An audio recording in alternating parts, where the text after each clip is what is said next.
Buonasera. Est-ce que je peux parler en italien? C'est plus facile pour moi. De toute façon, à Genève, on parle de 4 langues. Hein? Italien, espagnol, portugais et albanais. Du coup, pour les Suisses, il faut que vous adaptez, vous intégrez. Hein? Mais je vais quand même faire un effort, car mon français est tellement nul, mais tellement nul, que quand je parle à ChatGPT, il me répond « langue pas détectée ». Et tout d'abord, j'aimerais quand même remercier Gist pour l'opportunité. Et ça fait 3 ans que je joue avec eux et ils me présentent toujours comme un humoriste émergent.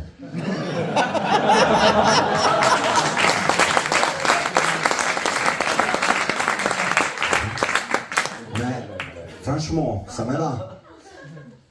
Parce que comme ça baisse un peu les attentes du public. Un peu comme mes prestations sexuelles.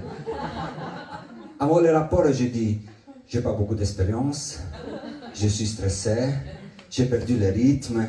Comme ça, dans les 2 cas, j'ai fait mes 6 minutes sans être jugé. Après 17 ans, j'ai pas le temps là. Non, et d'habitude, quand je monte sur scène, je me présente toujours de la même façon.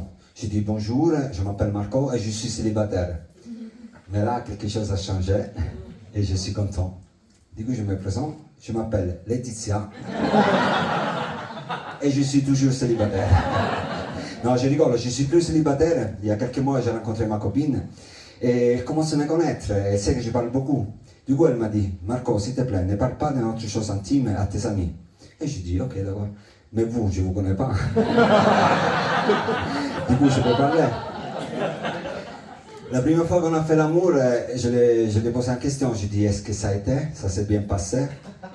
Je sais que c'est une question stupide, mais je lui ai demandé quand même un feedback bien détaillé.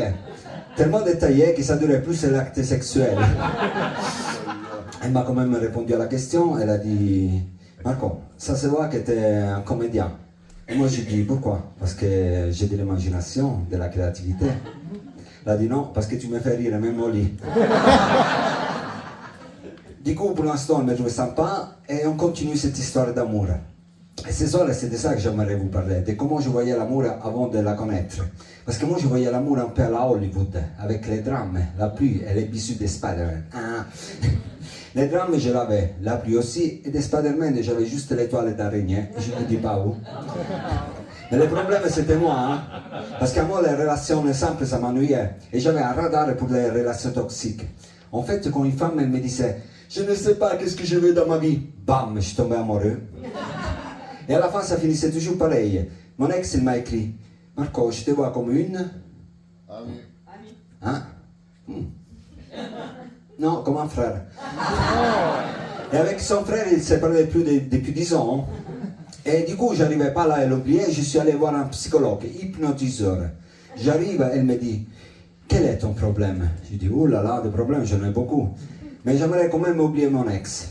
Elle me dit, détends-toi, ferme les yeux, je m'occupe de tout. Et en ce moment-là, je n'étais pas rassuré du tout. Parce que le psy s'appelait Rocco. Et les Italiens, ils savent. Les Italiens, ils savent que quand Rocco te dit ferme les yeux, je m'occupe de tout, c'est pas toujours de l'hypnose. Hein? Vous rigolez parce que c'était mon cul. En tout cas, il m'hypnotise, je me détends, et à la fin, elle me dit, à quoi tu penses? Je dis, à mon ex. Elle me répond, je préfère te voir ami plutôt que comme passion. Mais bon, et après avoir essayé des autres psys sans succès, et je dis sans succès, pas sans succès, ok? Je me retrouve au lac de Nyon. Et je vois un homme qui empilait des cailloux un sur l'autre, comme ça, en équilibre. Et moi je dis, mais qu'est-ce que vous êtes en train de faire? Et il me dit, cet art s'appelle rock balancing.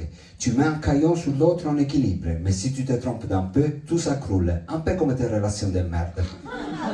Et je dis, mais comment tu sais qu'est-ce que j'ai vécu? Elle me dit, moi, je suis un gourou. Je dis, ah ouais? T'es un gourou? Bah va pas un gourou.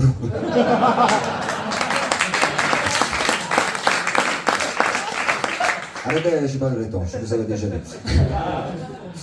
En tout cas, j'ai demandé de m'apprendre cet art, non? Et elle m'a dit qu'il se faisait payer en bière. J'ai dit, ok. Moi, je l'appelle Miyagi, comme les maîtres Miyagi de Karate Kid. Et on commence le cours. Vas-y Marco San, pose la pierre, enlève la pierre, achète la bière. Pose la pierre, enlève la pierre, achète la bière. Et comme ça pour des heures, jusqu'à quand tout était en équilibre, sauf Miyake.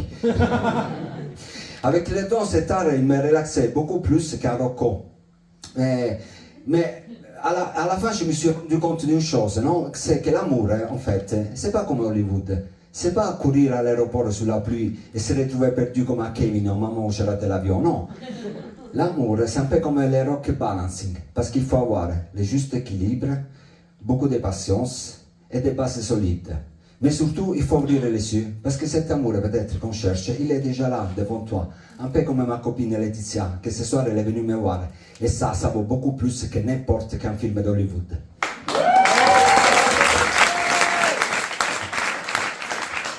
Est-ce que je fais mes 6 minutes? 7? Oh, je dirais un peu plus. Merci beaucoup.